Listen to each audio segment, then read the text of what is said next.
Hürmetli vatandaş, bugünkü leksiyalarımızı başlayımız. Bunun için sizlerden Apple sıraydıgınım tünügün ekran doğru çıkmaya kaptı. Bunun için sizlerden Apple sırayman vatandaşım. İkinci tünügün bir vaziyetke koşumça toloklamamındak mesela Rusya Federasyası Taşkı İşler Ministeri Sergey Lavrov yerim yolda Moskvaga qaytdı. Tünügün toloklama xabar bu Germaniyadan tarqıtılgan xabar ekan. Sergey Lavrov olturgan aeroplan Sibiriya asmının üstüge yetip kelgende mesela Sibiriya yoki Tashqi Mongoliya orqali Beijingga kiradiganmışındaq bir paytda buyruq kelib Moskvaga qaytgan gap. Hazır bunu Zakharova Rusya Federasyasının bayanatçısı dedi ki G'arb dünyası Rusya bilan jungi o'tirishga ziddiyat selish uchun tapgan tashviqotdir. Shundan keyin jungining tashqi ishlar bayonotchisi Javlijan dediki, men anglamoqchiman bundaq ishni. Shu xabarni kim tarqatgan bo'lsa, shundan so'rab beqanlar deb javob berdi muxbirga. Demak, ish nozuk, intayin nozuk.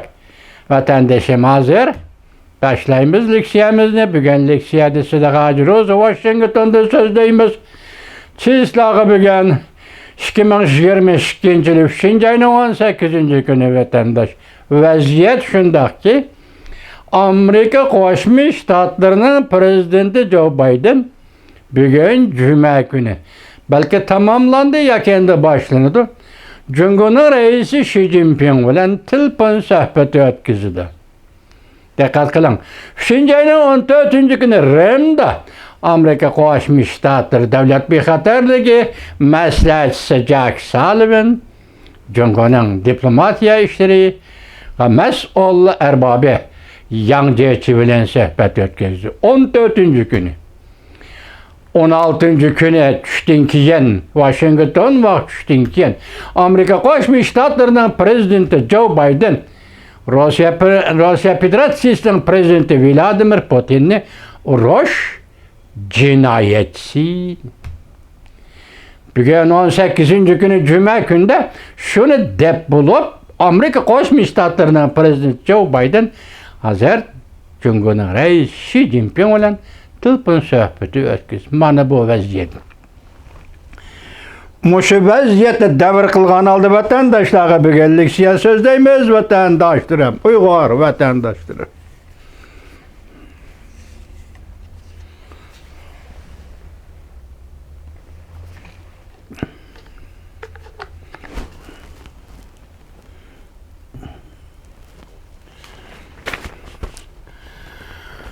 Mavzumundak vatandaş Ukrayna vaziyetini del vaxtıda xabar qilish. Yani Amerika Avazı programımızı. Amerika Qo'shma Shtatlar Davlat Majlisi Cumhuriyetçiler Partisi mensupları yeni qonun loyiha o'tirib qo'yib, Cumhuriyet hukumatining Rossiyaga hamkorlashib, Rossiyaning xalqaro jamiyatning embargosidan qutulib kelishiga yordam berganligi va buning og'ir oqibat paydo qiladiganligi to'g'risida ogohlantirish berdi. Amerika Qo'shma Shtatlari prezidenti Joe Biden haftaning 5. günü Cumhurbaşkanı reisi Xi Jinping bilan telefon orqali so'zlashdi. Rossiyaning Ukraynaga tajovuzchilik urushi qo'zg'aganligini muhokama qildi. Mavzuda xabar 3. ayning 18. günü Amerika Ovozining Xitoy tili programmasi e'lon qilindi. Xabar bundoq boshlanadi. Ukrayna Kiev vakti 3. ayının 18. günü Cuma. Rusya armiyasının Ukraynaga tajovuz qilib kirganiga 23 gün to'lgan kundir. Payshanba günü yani 17. günü Amerika Qo'shma Shtatlari Davlat Majlisi Cumhuriyetçiler Partisi mensupları yangi qonun loyiha o'tirg'i qo'yib Cumhur hükümetinin Rusiyaga hamkorlashib, xalqaro jamiyatning embargo siyosatidan Rossiyaning qutulib qolishiga yordam berganligi va bu harakatning og'ir oqibat paydo qiladiganligi to'g'risida ogohlantirish berdi. Davlat Mahkemesi, Davlat Meclisi'de keçirinler, Demokratlar Partisi mensupları ve Cumhuriyetçiler Partisi mensupları, Davlat Meclisi azaları umumyüzlük mundaq ko'rsatdi. Agar Beijing Rossiyaga yordam berish yo'lini tanlab oladigan bo'lsa, shartlik jumla diqqat qilinglar. Tanlab oladigan bo'lsa, Jungoni embargo qilish biz o'ylashadigan masaladir. Amerika Qo'shma Shtatlari prezidenti Joe Biden juma kuni Jungoning raisi Xi Jinping bilan telefon orqali ko'rishib, Rossiya Ukraina urushini muhokama qildi. Aqsaroyning bayonotchisi Jen Psaki mundaq ko'rsatdi. Bu qatimqi telefon suhbati prezident Joe Bidenning rais Xi Jinpingni baholaydigan prostidir. Yana bir xabar, hurmatli qo'yvar vatandosh. Jungo Birlashgan Davlatlar Tashkilotida kishilik huquq tashabbusini sharhlab o'tdi. Kishilik huquqni boshqa davlatlarning ichki ishlariga aralashishdan quroli qilishga qarshi turamiz dedi. Mavzuli xabar 3-oyning 18-kuni Dovit orbitida e'lon qilindi xabar. Mundaq boshlandi.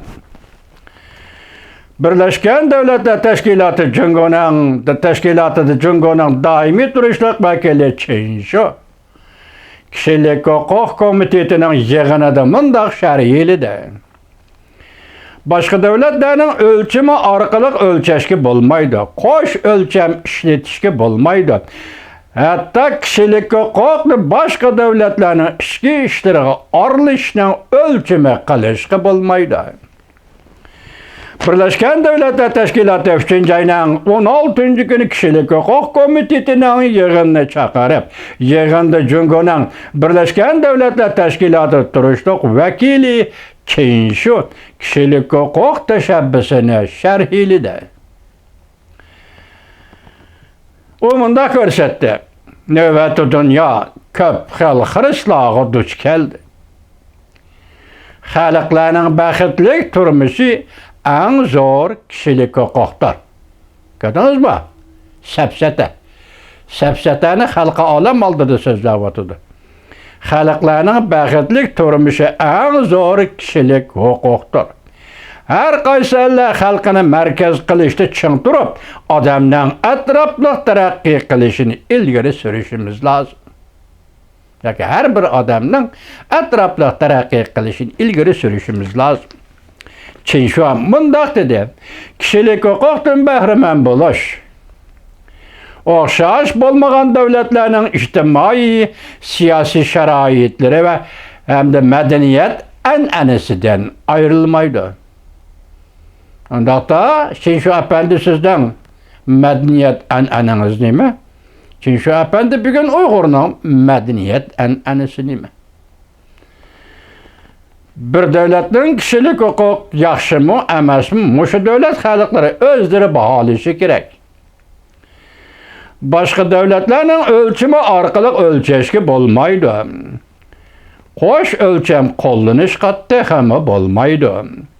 Butun yer sharining kishilik huquqlarining boshqarilishi texmi adolatlik va texmi muvofiq mazmunlar bo'yicha olg'a qarab taraqqiy qilishi kerak.